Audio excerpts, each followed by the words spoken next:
Oh, I'm coming out the snake pit for this. King Jareer in your ear. I'm so fit I don't fit in. This is a Chaos Edition, not a Cave Edition. All praises to Nat Turner. So, this is from a Satanic Dictionary.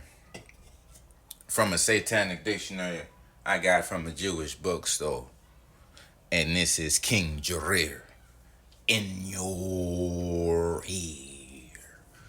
So, I buy all things. Because I don't play to see no evil.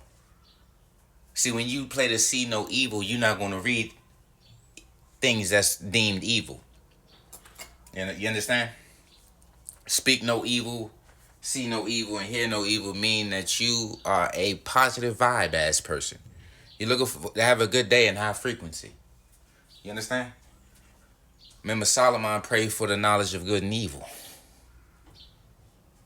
Adam and Eve ate from the tree of knowledge of good and evil, not the knowledge of good. Solomon prayed for the knowledge to discern good and evil. That's why you're having a good day. You're ignoring the evils, or you don't speak about the evils. That's the bars in that. See no evil, speak no evil, hear no evil. That's why you're not speaking up. That's why you ain't see a thing. That's why you ain't hear nothing.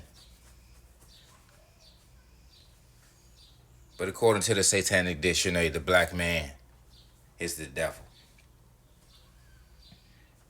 You understand? Keep it in context.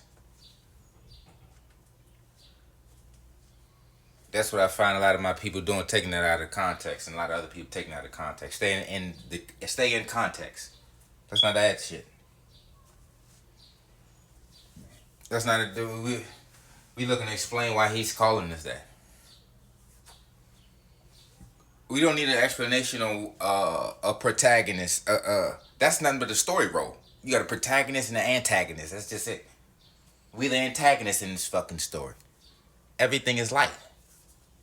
But you got us trying to take the light situation. Fuck the situation. That's what I'm trying to get us on. Fuck the book. All of them. We're talking symbolism. You don't need to see books. Look into the treatment. What are the words coming out of their mouth? What are the treatment? What is the history? They call us slaves. Call us slaves. God defeated the devil. You know? So you gotta flip the script. You are in the Bible. Since you want to be a part of the Bible so bad, your ass is a part of the Bible as the devil and or the slave.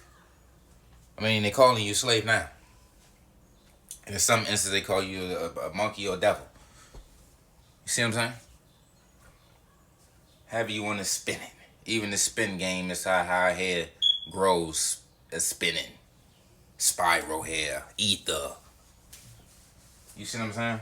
That's running gun. Look what it say. Got the light game.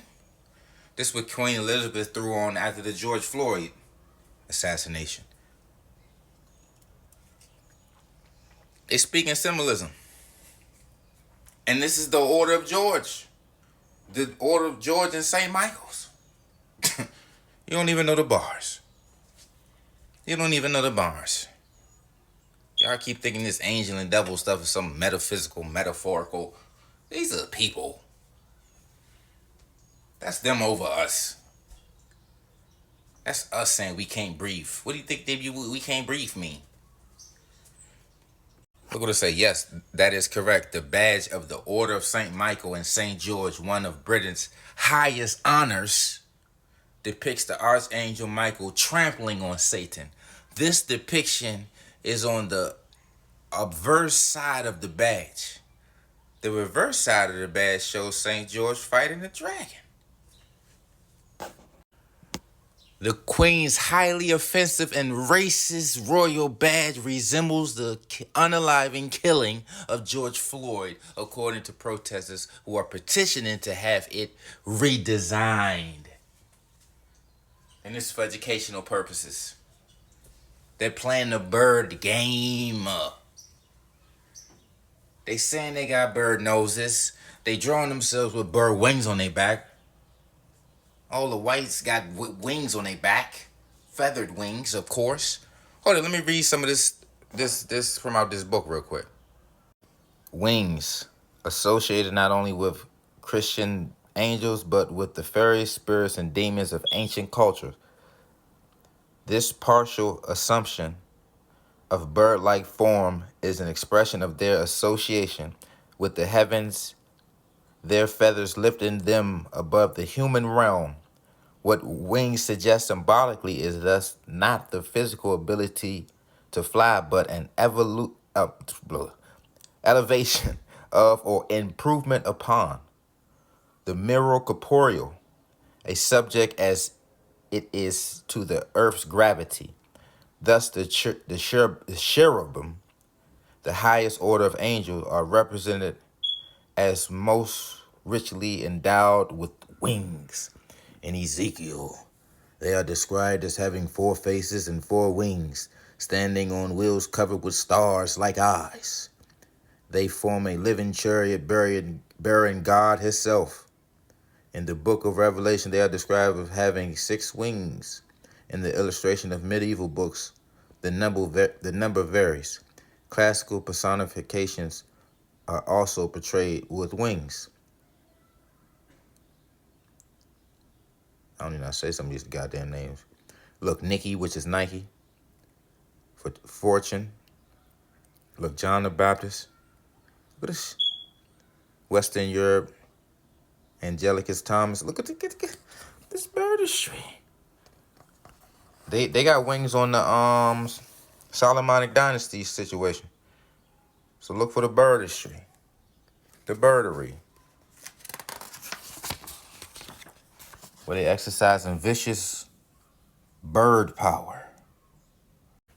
While it appears in people of all ethnicity, not Nas, it is more common in certain regions, including Southern Europe. If it's in all ethnicities, why it ain't everywhere? It's more common. That's telling you where it comes from. That's telling you where it's dominant at. Sometimes it ain't where it's come from. It's just where they at. They come from caves. Birds comes from the heavens. You know, your fallen angels. So it is more common in certain regions, including Southern Europe, North Africa, Middle East, and the Horn of Africa, and South Asia. A hook nose, also known as an Aquilian nose or a Roman nose, so it could be hook nose, bird nose, or Roman nose. It's all 3 in one.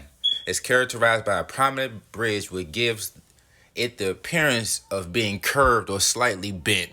The word aquiline is derived from the Latin word for eagle-like face ass. Didn't they just say somebody had the face of an eagle?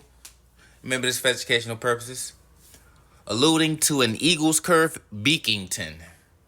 You got an eagle's curve beakington? Raise your hand. Wait, raise your wing. This has triggered some debate as to what ethnicity it is characteristic of. This is where the term Roman nose comes from, but it should be noted that should have, for example, claimed it to be the characteristics of whoever the hell that say people, and it also commonly associated with Native Americans. Look what it says, Native Americans got this bird nose, got this Roman nose. So when you play this Native American game, we need to see some Roman noses. Cut them cameras on so we can see them Roman noses and that feather. Where's your feather?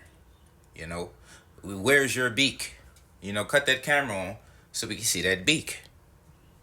That's why them cameras are when I get to talking about them noses. I don't mean you want to cut them cameras on.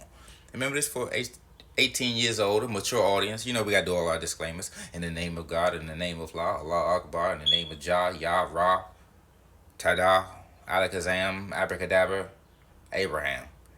All of them. But this is specifically bird power. That's why it's birds on the money. They say they look like the bird, and it's they on the money, and it's a bird on the money. They say they look like the bird, and it's a bird on your passport. Horus is a bird. Maya's a bird. You know? Ra's a bird. Garuda's a bird. God's a bird. Allah's a bird. Solomon was taught the language of birds. What do you think this pro-bird world is about? This birdistry. This avian. These angels all over. Nephilims. Fallen angels. Fallen cave babies. Huh?